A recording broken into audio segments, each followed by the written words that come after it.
So hello everyone, myself Himanshu Babreja and welcome back to our official YouTube channel. So आज हम discuss करने जा रहे हैं कि क्या गलतियां आपको बोर्ड के एग्जाम करने से पहले बिल्कुल नहीं करनी है।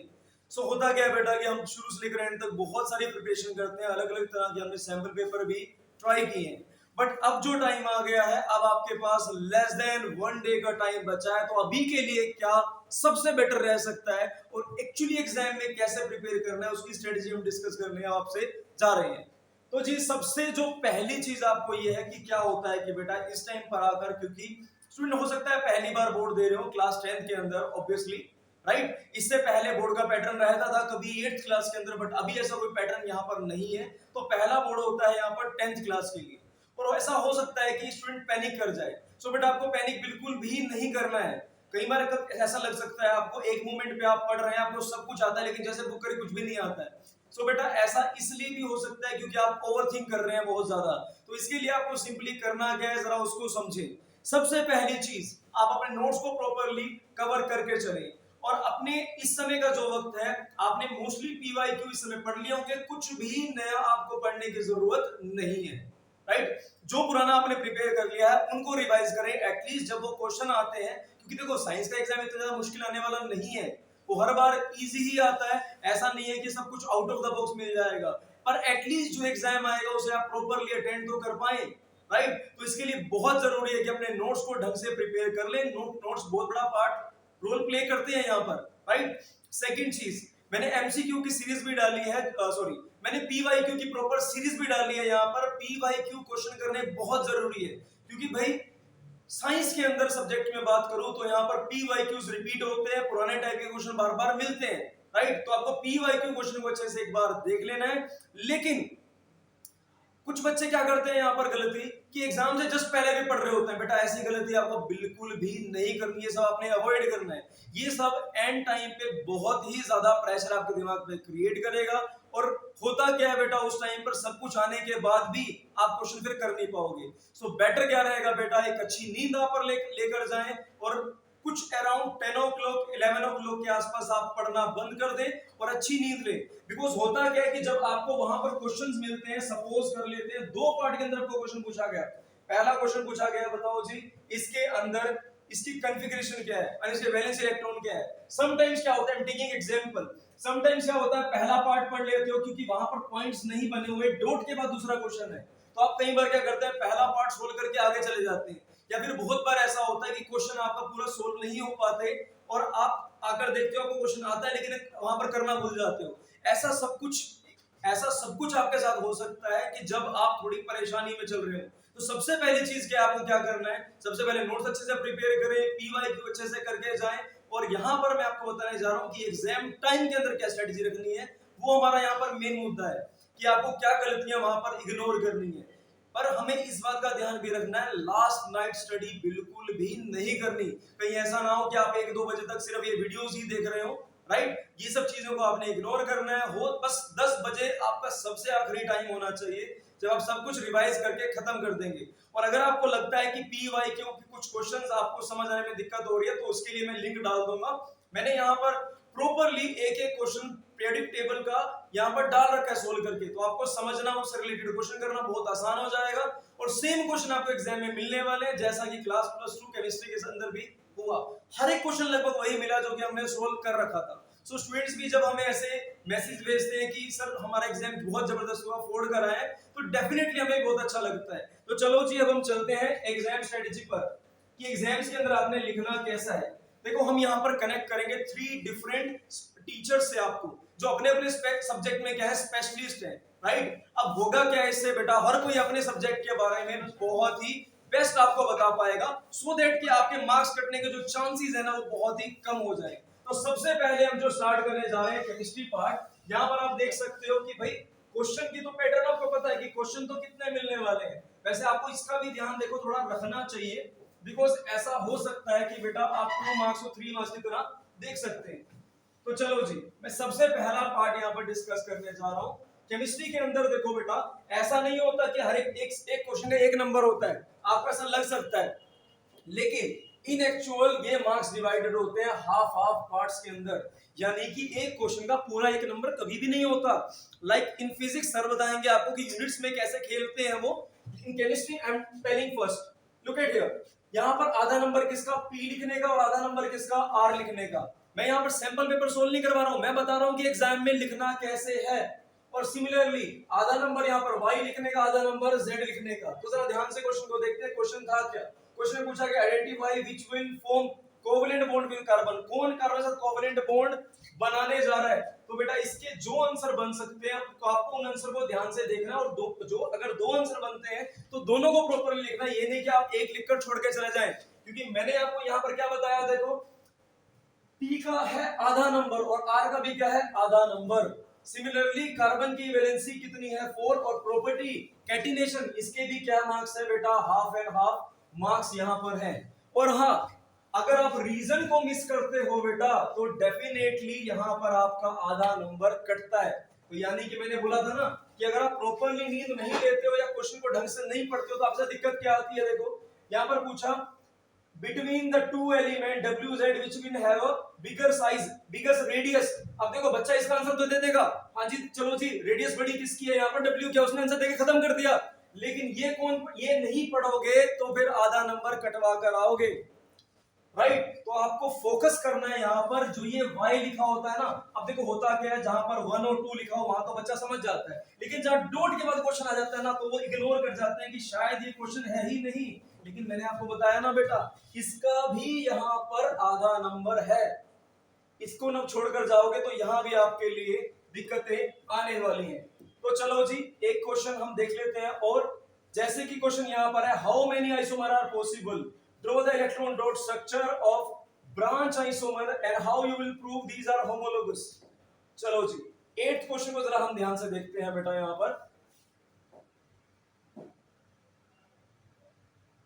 हाँ जी, तो प्रॉपर्ली आपको क्या मेंशन करना है, यहाँ पर जो आंसर बनते हैं इसके, लाइक सिलिकॉन शेप क्या मिल रही है इसकी, टेट्राहेड्रल, कोवेलेंट कैरेक्टर, जिस तरीके के नेचर्स हैं आपको हर एक पॉइंट को देकर चलना है। जैसे कि अगर क्वेश्चन में आता है कि कोई क्वेश्चन पूछा गया सल्फर के बारे में, कुछ पूछा गया तो आपने आंसर सल्फर तो दिया, राइट। और ऑक्साइड कौन कौन से बनाएगा ये भी प्रॉपर आपको देना है। तो आपको हर एक पॉइंट को यहाँ पर ढंग से पढ़ना है। और मैं वही कह रहा हूं कि क्वेश्चन को आधा पढ़कर आधा आंसर करोगे तो बहुत गलती हो जाएगी। आपको हर एक पार्ट को प्रॉपर्ली मेंशन करके चलना है। Like in physics sir will tell about diagram, in biology also sir will tell everything, but in chemistry आपको करना क्या, हर एक क्वेश्चन को बड़ी बारीकी से पढ़ना है, राइट। और प्रॉपर्टीज को साथ में मेंशन करते हुए चलना है अगर पूछा जाए। तो मैं आपका ज्यादा टाइम न लेते हुए अभी ट्रांसफर करने जा रहा हूं फिजिक्स फैकल्टी को, नवनीत सर को। Sir please.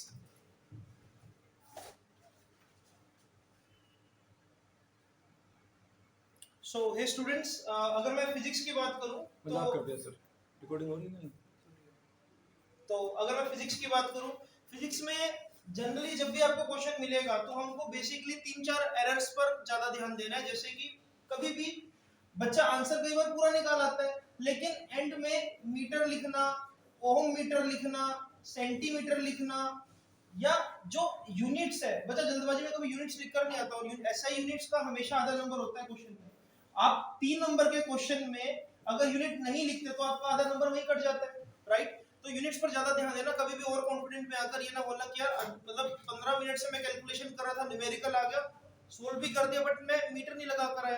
क्योंकि आपको ये भी पता है कि इलेक्ट्रिसिटी आपका जो चैप्टर उसमें से न्यूमेरिकल्स बहुत आ गए। एक और बेसिक एरर की मैं बात करता हूँ, जैसे कि मैग्नेटिज्म में जो मैंने अभी ऑब्जर्व किया, जब मैं टेस्ट चेक करता हूँ या जो मैं बच्चों के क्वेश्चंस का जब सॉल्यूशंस देखता हूँ या नोट्स में बच्चों के जब वेरीफाई करता हूँ, तो जब भी क्वेश्चन आता है कि draw the field lines for bar magnet, बच्चा इस तरह से बहुत ही खूबसूरत डायग्राम बनाकर आएगा, बिल्कुल इस तरह से, राइट। ऐसे एरो बना देगा, ऐसे एरो बना देगा, और जल्दबाजी में जो बाकी फील्ड लाइंस है उसमें कोई एरो नहीं बनाकर आएगा, राइट। ये एरो बहुत मैटर करता है। अगर आप इन एरो की डायरेक्शन मेंशन नहीं करोगे तो प्रॉपर्टी फेल हो जाएगी। आपको ये मेंशन करना जरूरी है कि फील्ड लाइंस नॉर्थ से साउथ, जैसे कि यहाँ पर मैंने जल्दबाजी में क्या साउथ से नॉर्थ दिखा रखा है, बच्चा ऐसे ही जल्दबाजी में कुछ भी बना कर आएगा, गलत रिप्रेजेंटेशन। हमने प्रॉपर इस बात पर फोकस करना है कि पहली बात कि मैं किसी भी डायग्राम को बनाऊं तो मैं पेंसिल का यूज करूं। अदरवाइज अगर मैंने जल्दबाजी में डायग्राम बनाया होता तो यहाँ पर मुझे ऐसे क्रॉस करना पड़ता, ये जान के मैंने गलत बनाया, ऐसे क्रॉस करके आओगे, उसके बाद साइड में बनाओगे, इससे आपका जो इंप्रेशन है चेकर की नजरों में पहले डाउन हो जाएगा, राइट। तो कटिंग से बचना, हर एक डायग्राम फिजिक्स में आप बनाना किससे, पेंसिल से। और मैं आपको इसमें जैसे कि कुछ मैं निकालने की कोशिश करता हूँ क्वेश्चंस, जैसे कि यहाँ पर इस पेपर में अच्छी बात यह है कि मोटर का डायग्राम इसमें गिवन है। अदरवाइज अगर आपको मोटर का डायग्राम बनाना आ जाए पेपर में, अगर मैं सिंपल सा क्वेश्चन पूछूं what is electric motor, what is the principal of electric motor, इसमें भी बहुत बड़ा है क्या। अगर कभी भी क्वेश्चन आता है ना what is principle of electric motor, mostly बच्चा इवन 50% बच्चा ये लिख कर आएगा it convert electric energy into mechanical energy. Principle के नाम पर 50% बच्चा ये लिख कर आता, तो इससे बचना। प्रिंसिपल ये नहीं है भाई, प्रिंसिपल नोट्स में चेक करो, कुछ और है। Whenever current carrying conductor is placed inside uniform magnetic field it will experience a force, right. तो इस क्वेश्चन को देखो, यहाँ पर मोटर का डायग्राम बेस्ड क्वेश्चन है, राइट। बैटरी भी कनेक्टेड है, सब कुछ मैग्नेट्स भी बने हुए हैं, सब कुछ मेंशन है यहाँ पर, राइट। आपसे सिर्फ और सिर्फ यहाँ पर ये दो पार्ट्स में पूछा गया है। For this position state the direction of force on arm AB। अब जैसे कि ये आर्म AB है, इसमें करंट की डायरेक्शन नहीं दे रखी, लेकिन कॉमन सेंस यूज करनी है। अगर बैटरी का पॉजिटिव एंड ये वाला है तो करंट ऐसे जा रहा होगा, मैग्नेटिक फील्ड ऐसे होगा, तो यहाँ पर आपको फ्लेमिंग लेफ्ट हैंड रूल से डायरेक्शन मेंशन करनी है, राइट। तो यहाँ पर कई बच्चे क्या करेंगे, यहाँ पर सिर्फ ये बोला है कि state direction of force on arm AB, यहाँ पर बच्चा पूरा का पूरा क्या करेगा, Fleming left hand rule explain करने लग जाएगा, जो कि किसी काम का नहीं है। डायरेक्शन मेंशन करनी है इनवर्ड या आउटवर्ड, बस इसका आपको नंबर मिल जाएगा। ये फिजिक्स है भाई, ये इंग्लिश नहीं है कि तुम अगर 4 खूबसूरत लाइनें लिखोगे तो एग्जामिनर इंप्रेस होकर तुमको नंबर दे देगा, राइट। फिजिक्स में सिर्फ पॉइंट टू पॉइंट लिखो, रेलेवेंट इंफॉर्मेशन लिखो, आपको नंबर मिल जाएंगे, चाहे वो 3 नंबर का हो चाहे 5 नंबर का। 5 नंबर का क्वेश्चन आधे पेज में खत्म किया जा सकता है, सिर्फ रेलेवेंट लिखना आना चाहिए, राइट। तो मेन अगर मैं बात करूं, आपने सिर्फ और सिर्फ इस बात का ध्यान रखना है कि देखो प्रिपरेशन से रिलेटेड मैं बात बोल रहा हूँ, आपने सिर्फ इस बात का ध्यान रखना है कि एट द एंड आज रात को जब आप एक बार सो तो एनसीईआरटी के हर एक क्वेश्चन में आपको कॉन्फिडेंस हो, जैसे उसकी स्टेटमेंट रीड करो, आपको आंसर तक रटाओ कि हाँ यार पहले का आंसर ये, दूसरे का ये, तीसरे का भी, उसको 5 बार सोल्व कर चुका हूँ, राइट। मैग्नेटिज्म में न्यूमेरिकल्स नहीं है, लेकिन मैग्नेटिज्म में कंसेप्चुअल्स जो है वो आपको हैक कर सकते हैं। वहां पर कंसेप्चुअल्स में कुछ भी दे देंगे आपको, अल्फा पार्टिकल दे देंगे मैग्नेटिक फील्ड में तैरता हुआ, डायरेक्शन पूछ लेंगे फोर्स की क्या है। तो इन क्वेश्चंस को आप थोड़ा सा पढ़ लेना एक बार जाते हुए, राइट। और अगेन अगर गलती करोगे तो सिर्फ इन एरोस में, ये एसआई यूनिट्स में, या सिली मिस्टेक्स करोगे कैलकुलेशन में, जितने भी कैलकुलेटिव पार्ट होगा आपका उसको एक बार प्लीज दोबारा से एक बार रीचेक कर लेना, राइट। तो ये मेरा पार्ट था जो मैंने आपको बताने की कोशिश करी कि इन गलतियों से बचना। तो डेफिनेटली कोई भी आपके नंबर नहीं रोक सकता फुल आने से, राइट। आपका स्कोर बहुत डेफिनेटली अच्छा आएगा। अब बायोलॉजी वाले टीचर को मैं बुलाना चाहूंगा, विक्रम सर आएंगे और वो आपको बताएंगे कि बायोलॉजी में आपने किन किन चीजों का खास ध्यान रखना है। So Vikram sir. Thank you sir. हाँ जी बेटा, कैसे हो सभी? आई होप आप सब गुड होंगे एंड वेल। तो मैं आपको बताना चाह रहा हूँ कि बायोलॉजी में हम बेटा कैसे स्कोर अच्छा करेंगे। तो सबसे पहले जैसे कि सर ने आपको बताया है कि आपको क्वेश्चंस को केयरफुली ऑब्जर्व करना है, पढ़ना है। जब तक आप क्वेश्चन को केयरफुली ऑब्जर्व नहीं करेंगे बेटा, आपको क्लियर नहीं हो पाएगा कि आपको करना क्या है, ठीक है। तो सबसे पहला काम क्या है, ऑब्जर्व एंड रीड पेपर, ठीक है। आपको पेपर अपना क्या करना है, रीड करना है बेटा केयरफुली। अभी जैसे कि हम देख रहे हैं एग्जाम में, ठीक है, सबसे बड़ी प्रॉब्लम क्या आ रही है, बच्चा जब एग्जाम में कर रहा है, क्वेश्चन अटेम्प्ट कर रहा है, उसको 50 मिनट दिए जाते हैं बेटा। 50 मिनट्स आपके पास होते हैं रीड करने के लिए पेपर को, but you are not going to read the paper. आप पेपर रीड नहीं कर रहे होते, जिसकी वजह से आपकी क्या होती है, बहुत बड़ी मिस्टेक्स होती है, आप अपना माइंड मेकअप नहीं कर पाते हो। सबसे पहले क्या करना है, आपको पेपर को रीड करना है केयरफुली, अच्छे से अपना माइंड मेकअप कर लेना, मुझे क्या आता है क्या नहीं आता है। और जैसे हिमांशु सर ने बताया आपको कि आपको रात को अच्छे से नींद लेनी है, ऑब्जर्व किया गया बेटा, अगर आप नींद अच्छे नहीं लेते हो तो आपको क्या होगा, अंडरस्टैंडिंग में दिक्कत आएगी। आप प्रॉपर्ली जो है अपने माइंड से जो है इशू नहीं बना सकते कि मेरा जो है पेपर में क्या लिखा गया और आंसर क्या करना है, इससे आपको प्रॉब्लम आती है। समटाइम्स क्या होता है बेटा, बच्चों को जो क्वेश्चंस उनके पास आते हैं और जो आंसर करते हैं मैच नहीं करते, वो गलत होते हैं बेटा। तो ऐसा नहीं होना चाहिए। तो आपको क्या करना है, ध्यान रखना है कि आपका पेपर जो है अच्छे से रीड कीजिए, उसके बाद उसका आंसर को अटेम्प्ट कीजिए। एक और रहता है हमारा जैसे चैप्टर नंबर 9 जो है, जिसमें हेरिडिटी एंड वेरिएशन चैप्टर है, उसमें F1 रेशियो और F2 रेशियो में बच्चों को बड़ा इशू आता है।